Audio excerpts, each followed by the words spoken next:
Merci de nous rejoindre dans ce journal de 22 heures. Mesdames, Messieurs, bonsoir. Les questions sécuritaires ont conduit le vice-premier ministre, ministre de l'Intérieur et Sécurité à Isiro. Nous sommes dans la province du Haut-Ouélé. Gilbert Kankondé est allé régler quelques questions liées justement à la sécurité des personnes et de leurs biens dans cette partie du territoire national. Le vice-premier ministre, ministre de l'Intérieur, Sécurité et Affaires coutumières, M. Gilbert Kankondé, a tenu ce 2 septembre 2020 une réunion pour comprendre la problématique entre l'entreprise Kibali et les exploitants artisanaux du territoire de Ouacha au sein de la salle polyvalente de Durba dans la province du Haut-Ouélé. Au cours de cette rencontre, la délégation venant de Kinshasa a attentivement auditionné toutes les parties prenantes, entre autres les orpailleurs, la société Kibali Gold Mine, société civile, notabilité, la société Kilomoto, pour ne citer que cela. Gilbert Kankondé soutient le dialogue entre les parties prenantes pour une meilleure cohabitation. Il s'est confié à la presse à l'issue de cette réunion pour le déclarer tout en promettant que les rapports seront donnés à sa hiérarchie. L'or et la grande société Kibali Mine Gold. Les deux parties sont disposées à dialoguer, à trouver des solutions consensuelles et nous les avons exhortés d'aller sur cette voie. De toutes les manières, la tension a baissé et comme je l'ai dit, que ce soit la société elle-même qui est prête à évaluer, n'est-ce pas, tous les engagements qui avaient été pris, notamment la création des zones d'exploitation artisanale, afin de les rendre opérationnels et de voir qui devait assumer cette responsabilité-là, de rendre ces zones accessibles et exploitables par les exploitants artisanaux. Au cours de cet entretien, le ministre de Droits humains, André Lité ACBA, a conscientisé la population et les orpailleurs en particulier à la réclamation pacifique de leurs droits, d'autant plus que la destruction méchante des édifices de l'État comme d'autrefois ne résout pas le problème, par contre le dialogue. Il faut signaler qu'après le territoire de Ouacha, cette délégation se rendra à Isiro, chef-lieu de la province du Haut-Ouélé.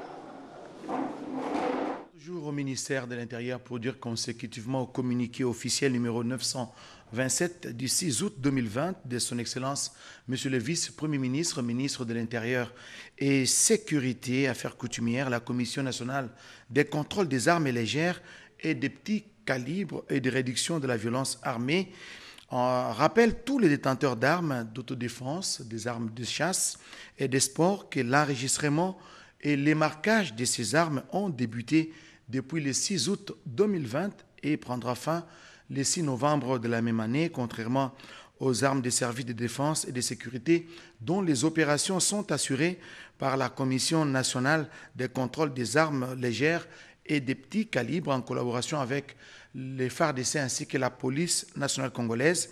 Les marquages des armes des civils se déroulent dans l'enceinte du ministère de l'Intérieur situé dans l'immeuble de la territoriale, boulevard Triomphal. Nous sommes dans la commune de Lingouala. Ces communiqués s'adressent spécialement aux particuliers, aux convoyeurs de fonds, aux services privés des gardes rapprochés. Dépasser ces délais de 3 mois, la Commission nationale de contrôle des armes légères et des petits calibres procédera à un contrôle minutieux à la matière et les récalcitrants ne s'en prendront qu'à eux-mêmes et vont subir la rigueur de la loi. Ce communiqué porte la signature de Patrick Kombe-Katambwe et ainsi fait à Kinshasa le 3 septembre 2020. L'association sans but lucratif Téléma Mwana Mapinga, cette ONG qui regroupe les enfants des militaires et policiers, viennent de bénéficier de la générosité de la présidente de l'Assemblée nationale, Janine Mabunda, qui leur a apporté 117 cartons ténés de métronidazole, un médicament utilisé dans la lutte contre la pandémie du coronavirus. Un jeudi spécial pour l'ASBEL Téléma Mwana Mapinga, une ONG qui regroupe les enfants des militaires et policiers de la République démocratique du Congo et qui a vu le jour en 2013. Ce jeudi 3 septembre 2020, l'ASBEL Téléma Mwana Mapinga a reçu 117 cartons de métronidazole, un médicament intervenant dans le traitement des symptômes de la COVID-19. Soucieuse de la santé de la jeunesse en général et de la jeunesse vulnérable en particulier, Janine Mabunda Lyoko, présidente de l'Assemblée nationale, à travers son directeur de cabinet adjoint, a jeté son dévolu sur cette structure qui se démène tant bien que mal pour donner aux enfants des militaires et policiers un sens de responsabilité et de dignité. Et elle, en tant que maman, en tant que fille aînée, de ce que ce pays a connu, cette passation apaisée de pouvoir et engagée dans l'action pour la jeunesse de ce pays, nous sommes venus la représenter et manifester son grand cœur vis-à-vis des enfants militaires, sa contribution. Recevons ces dons en cette période rendue difficile par la Covid-19 et ses effets collatéraux sur l'économie nationale. Christella Kiakuba, coordonnatrice principale des Téléma Mwana Mapinga, a exprimé sa reconnaissance à l'endroit de leur bienfaitrice, Janine Mabunda, dont la condition sociale de la population a toujours été sa préoccupation. Elle a notamment rappelé le dernier passage à l'est de la présidente de l'Assemblée nationale dans le but d'appuyer les FARDC au front et écouter leurs doléances. Voir Madame Mabunda penser aux dépendants militaires et policiers, c'est un geste louable. Nous disons merci et nous promettons à Madame Mabunda d'en faire bon usage. Nous lui ferons rapport de notre distribution et des besoins sur terrain. Outre la santé, l'ASBEL Téléma Mwana Mapinga œuvre dans l'éducation et l'environnement. Elle sensibilise sur les maternités précoces, le VIH-Sida, sans oublier l'observance des gestes barrières contre la Covid-19. Le ministre de la Défense nationale et des anciens combattants, Aimé Ngoï Moukena Loussa Diessé, a fait la ronde de quelques unités de son ressort. Elle a été notamment à la base logistique, à l'état-major général des forces terrestres, ainsi que les sites où sera érigé les bâtiments devant abriter le ministère de la Défense nationale. Le tout dont c'est résumé signé Jujon Dipou. Conscient de la place qu'occupe la société textile et imprimerie du Congo Texico, avec plus de 20 ans d'expérience et de savoir-faire, le ministre de la Défense nationale et ancien combattant, Aimé Ngoï Moukena, a visité cette entreprise située dans la commune de Limete. Texico est spécialisé dans la confection de plusieurs sortes de tenues. Voilà pourquoi le ministre de la Défense nationale est venu pour un partenariat en vue de faire des commandes, des combinaisons de travail, des tenues de chantier et cache-poussière et tant d'autres pour le corps de génie militaire œuvrant dans les secteurs de l'agriculture. Juste après, Aimé Ngoï Moukena s'est rendu à la base logistique en vue de se rendre compte du fonctionnement de cette base. Par ailleurs, le ministre de la Défense nationale a visité l'état-major forces terrestres, notamment la messe des officiers, lieutenant-général Bouki Sylvain, construit jadis pour 3000 militaires, alors qu'aujourd'hui, l'armée compte plus de 30 000 hommes. Ces bâtiments doivent être réhabilités de fond en comble en vue de répondre aux normes standards internationales. Dans un autre registre, le ministre de la Défense nationale et ancien combattant, Aimé Ngoï Moukena, a visité l'endroit où sera érigé l'immeuble devant abriter le ministère de la Défense nationale et le secrétariat général. C'est un projet lancé depuis 2015, les coûts de ces travaux est évalué à 4 700 000 € et va s'étendre sur 3 500 mètres carrés. Les travaux de l'entreprise a démarré depuis le 20 août dernier et seront exécutés par l'entreprise égyptienne basée en Guinée équatoriale. Comment rendre la pêche plus compétitive en République démocratique du Congo? L'une des solutions, c'est son industrialisation. La question a fait l'objet des échanges entre le ministre de la Pêche et élevage, Jonathan Bialoussouka, ainsi que le président du conseil d'administration de la Société congolaise de pêche. Reportage, Cédric Kenina. C'est une société mixte dans laquelle l'État congolais a des actions. La Société congolaise de pêche, SECOP. Eh bien, cette entreprise peut-elle servir de détonateur pour la relance de la pêche industrielle en RDC? Le ministre de la Pêche et l'Élevage, Jonathan Bialoussouka, a examiné la question avec le président du conseil d'administration de la SECOP. Et nous avons, durant cette audience, exploré les voies et moyens pour rendre efficace et opérationnel les recommandations du gouvernement pour la relance de la pêche. Il était important, il était judicieux de la part de son Excellence Monsieur le Ministre de faire appel à nous pour que nous puissions jeter les bases d'une collaboration fructueuse afin d'amener les choses à une production réelle, amélioration des activités de pêche. Nous, la Socopé, en ma personne et surtout avec notre actionnaire majoritaire qui vient de privé, j'ai dit monsieur Jean Lengo de la société Lenia. Jonathan Bialoussou-Kawata, qui avait en amont échangé avec son collègue ministre du portefeuille, a demandé et obtenu du PCA la convocation d'une assemblée générale dans l'optique de réfléchir sur les actions à mener après état des lieux.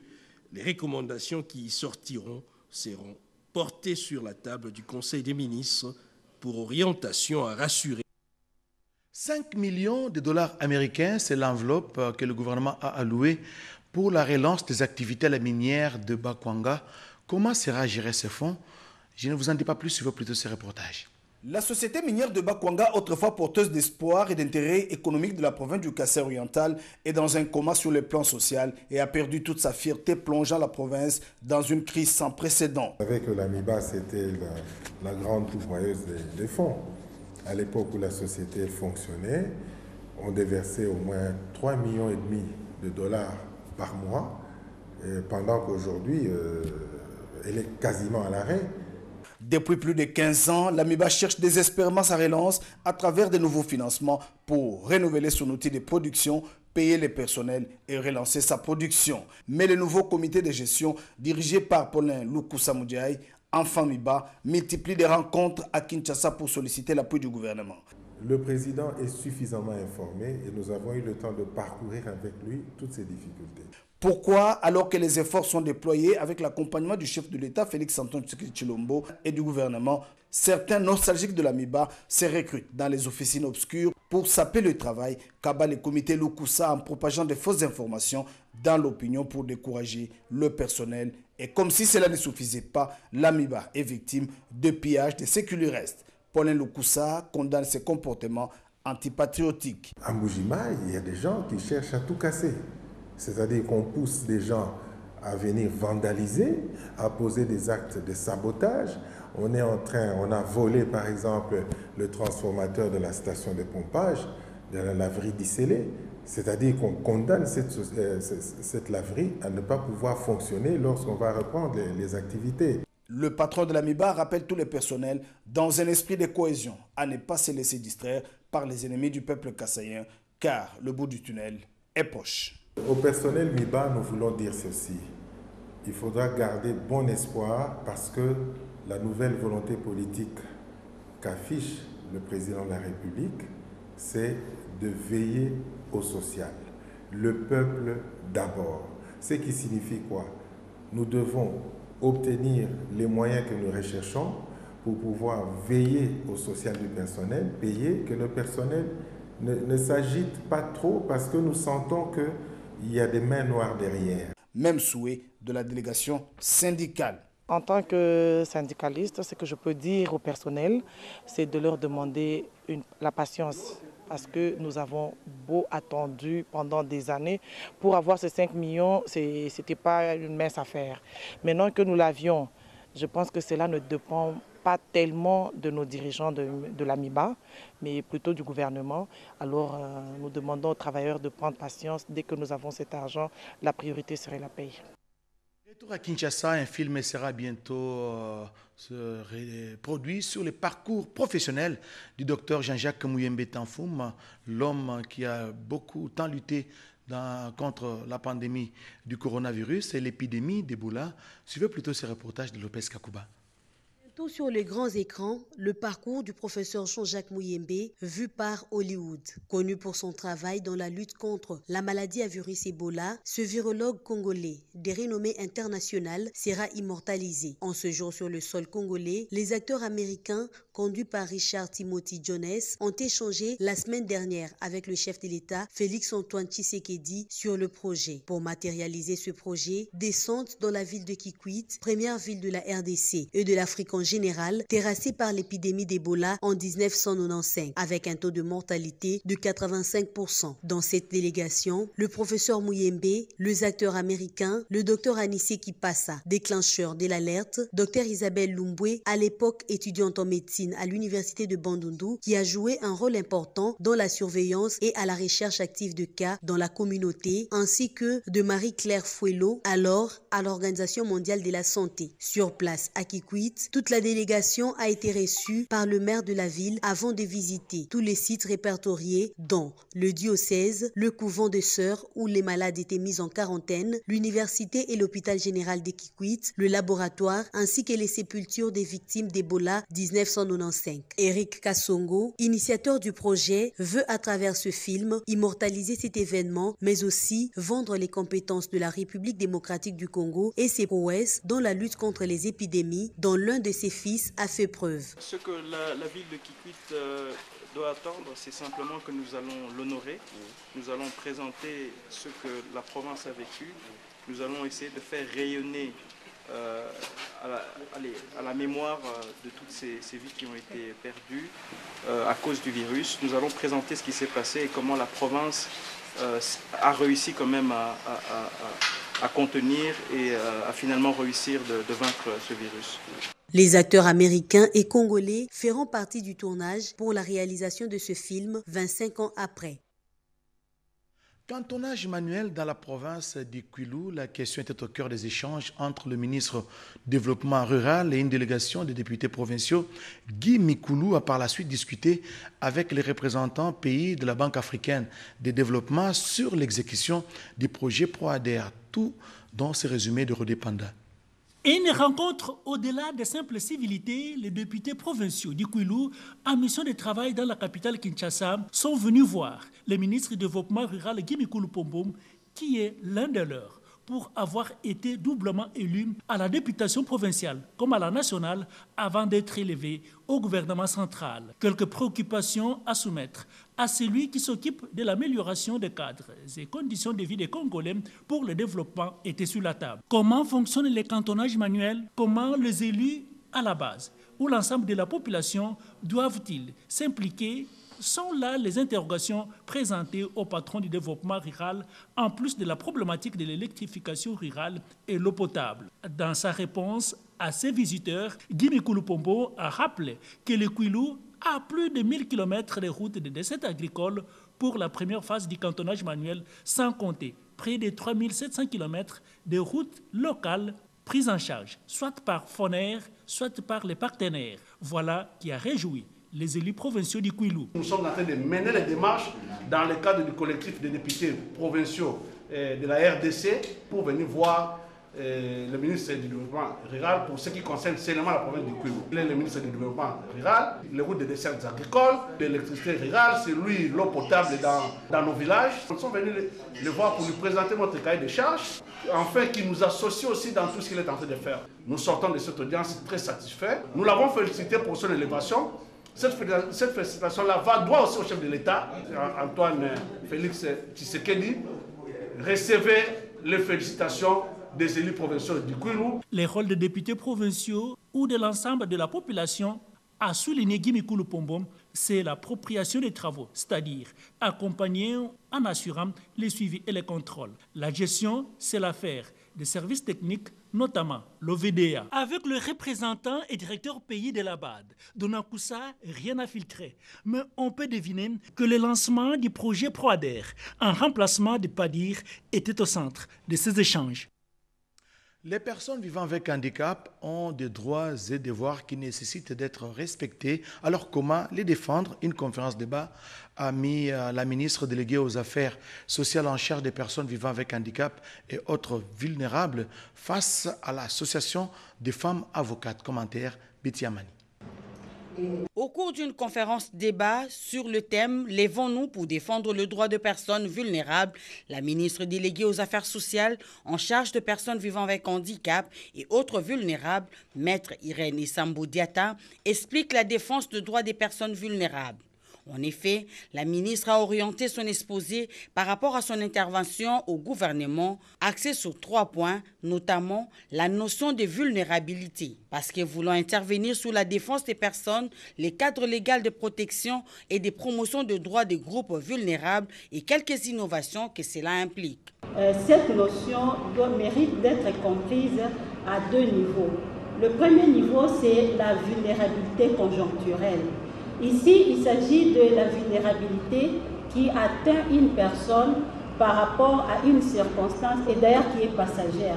La deuxième catégorie, ce sont ceux-là qui sont frappés des vulnérabilités structurelles, c'est-à-dire de la vulnérabilité qui est pratiquement inhérente à leur personne et qui reste pratiquement toute leur vie.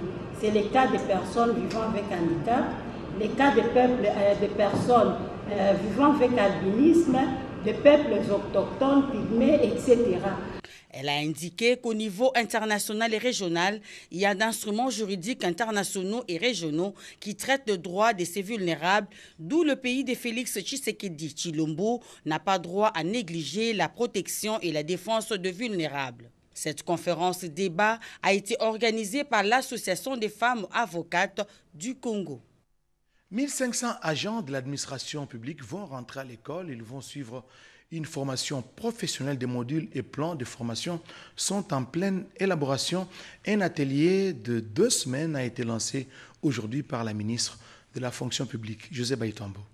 Avec la délégation de Corée à Congo Development Global, un consortium sud-coréen regroupant plus de 100 investisseurs, le ministre de la fonction publique a évoqué la possibilité de mettre à la disposition des agents de l'administration publique de caméras thermiques haut de gamme et de masques de protection de qualité. Le souci pour Yolande Bongo Bosongo étant de sécuriser et de protéger les agents de service public de l'État obligés de fréquenter en masse et ce tout le jour leur service.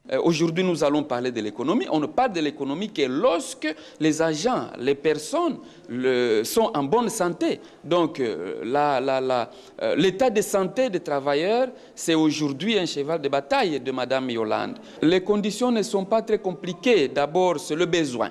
Donc, nous sommes là. Désormais, nous allons travailler avec Madame le ministre par rapport aux besoins réels de son département. Autre audience, c'est celle que le ministre de la fonction publique a accordée aux élus provinciaux de l'Atchopo avec à leur tête le président Gilbert Bokungu. Ces députés ont fait part à Yolande Bongo Bosongo d'une fille de leur terroir de difficultés liées au bon fonctionnement de l'administration publique dans la plus grande province de la RDC. Ils sont venus présenter leur civilité et aussi lui parler de la question liée au personnel administratif qui ont encore des dossiers pendant, ils n'ont jamais eu de matricule, qui n'ont jamais été mécanisés pour qu'elle-même puisse investir dans les dossiers. Nous sommes vraiment satisfaits puisqu'elle nous a donné pratiquement son mot d'honneur. Et le ministre de la fonction publique de les rassurer de toute sa disponibilité à trouver des solutions à leurs préoccupations.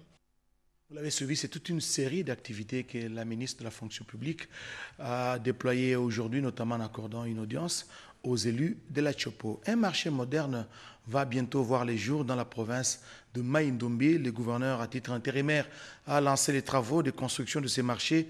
Peu avant, l'autorité provinciale a réglé à l'amiable un conflit foncier qui a failli dégénérer. William Tunakov. Aussitôt informé d'une vive tension observée depuis une semaine dans les territoires de Kiri, secteur de Lutoy, village Bossele, dû à un conflit opposant, les habitants du dit village au groupement Bolonga ayant vendu à un investisseur du coin une forêt dénommée Bolingali, le plus jeune gouverneur de la République démocratique du Congo à la tête du Mai-Ndombe a effectué mercredi par canot rapide une mission de diligence sur place où il a réglé à l'amiable ces conflits. Le numéro 1 du Mai-Ndombe a ainsi évité un éventuel bain de sang dans cette partie de sa province grâce au dialogue engagé entre les deux parties en conflit qui ont finalement scellé un accord de paix tout en remerciant les chefs de l'exécutif provincial du Mai-Ndombe d'avoir usé de sa sagesse. Je remercie le président de la République, Félix-Antoine Tshisekedi Tshilombo, chef de l'État, qui m'a mandaté, Messi Dominici, de descendre sur les lieux pour mettre fin à ce conflit sanglant. Je remercie aussi le ministre de l'Intérieur, Gilbert Kankondé, à qui on a conjugué les efforts ensemble pour que ce conflit cesse. Je remercie en dernier la population de Bossele, la population de Bolonga, aussi les notables de Kiri, pour leur implication et leur collaboration pour que nous puissions aboutir à un consensus pour la paix. Saisissant de cette opportunité, le gouverneur intérimaire de Mai-Ndombe, Jacques Mbombaka Bokoso, a clôturé son séjour par la pose de la première pierre de la construction d'un marché moderne à Kiri, chef-lieu du territoire portant les mêmes noms. Le magazine Éco-Militaire vient de sortir à son 21e numéro. 3000 exemplaires ont été remis au service de communication des forces armées de la République. Suivez plutôt ces reportages. Au total, 3000 exemplaires sont sortis des presses grâce au partenariat du programme de l'Union européenne d'appui à la réforme du secteur de sécurité volet défense Progress. Ce lot de 3000 exemplaires a été réceptionné ce mardi 1er septembre 2020 à l'état-major du service de communication et d'information des forces armées au Mongalema par le général-major Kasonga Chibangu Léon Richard, commandant de ces services de main du coordonnateur régisseur des Progress Mahamad Saleh Benbiang. Le magazine Éco-Militaire est un outil important de communication des forces armées de la République démocratique du Congo. Ces nouveaux numéros parlent entre autres de la dernière mise en place au sein des forces armées de la République démocratique du Congo et surtout des informations sur le déroulement des opérations militaires sur le terrain, sans oublier la restauration de l'autorité de l'État à Nobili dans les groupements de Watalinga à Beni. Nous avions remis officiellement au commandant du CIFA les imprimés du journal Éco dont nous avons appuyé l'impression. Dans le cadre de notre partenariat, nous avons appuyé l'impression de 3000 exemplaires du journal Éco pour le mois d'août et qui recense un peu donc, les activités donc, des FADC, notamment dans le cadre de la réforme, tout ça, pour au moins les FADC et le public soient informés de ce que la mettre. Nous sommes venus remettre donc, officiellement donc, au commandant des journaux qui ont été. À réceptionner ces numéros, le général Kasonga a remercié Progress pour ses partenariats fructueux. Au nom du service de communication et d'information des forces armées, nous tenons à renouveler nos remerciements à Progress, l'Union européenne, pour ce soutien qui ne s'arrête pas, sans cesse renouvelé. Et nous pensons que ça va continuer encore parce que, comme je le dis souvent, notre objectif c'est à terme arriver à une performance sans pareil dans le cadre de la formation. Et cela se traduit notamment dans le domaine de la presse écrite, de la communication écrite, par des compétences chez les hommes qui font le journal. Avant de terminer ce journal, disons que le tribunal de grande instance de Kinshasa, Ndjili, a un nouveau procureur. Le magistrat Ngenda a prêté le serment statutaire devant une assistance hétéroclite. Regardez. Le nouveau procureur de la République, près le tribunal de grande instance de Kinshasa Ndjili, Ngenda Makwala, a prêté le serment statutaire. C'était au cours de la cérémonie solennelle de prise de fonction. Selon les us et coutumes judiciaires, en pareille circonstance, le récipiendaire a choisi le droit de la personne gardée à vue comme thème de son exposé. Pendant la garde à vue, on constate souvent la violation des libertés fondamentales des citoyens. Nous devons aviser nos citoyens, nous devons leur donner les armes pour qu'ils sachent à quoi s'en tenir lorsqu'ils sont gardés à vue. Donc nous ne devons pas laisser la violation des droits de nos concitoyens pendant cette étape de procédure. Le respect des libertés fondamentales des droits des détenus lorsqu'ils sont gardés à vue. Et enfin, la violation de ces droits expose les auteurs à des poursuites judiciaires ou disciplinaires. Licencié en droit, option droit privé, de l'Université de Kinshasa avec un parcours élogé, l'approche d'Antoine Rubens étant le repère, le procureur de la République, Ngenda Makwala, s'appuie sur ces trois aspects: dénoncer le mal, renoncer au mal et annoncer la loi, comme le témoigne l'un de ses collègues. C'est un grand ami, c'est un grand travailleur. Dès l'entrée là-bas, c'était bien affiché que le Koulouna fasse très très attention. C'est un procureur très répressif. Pourquoi? C'est parce que lui, il ne blague pas avec le Koulouna par exemple. Il a organisé plusieurs audiences de flagrance à travers les différents coins du district de Tchang. Et le taux de la criminalité avait un peu baissé. Ces pratiquants expérimentés des droits reviennent de la juridiction de Kouilou. L'annonce de la prise de fonctions du procureur de la République près le tribunal de grande instance de Kinshasa-Njili fait déchanter le malfrat, en l'occurrence, c'est appelé Koulouna.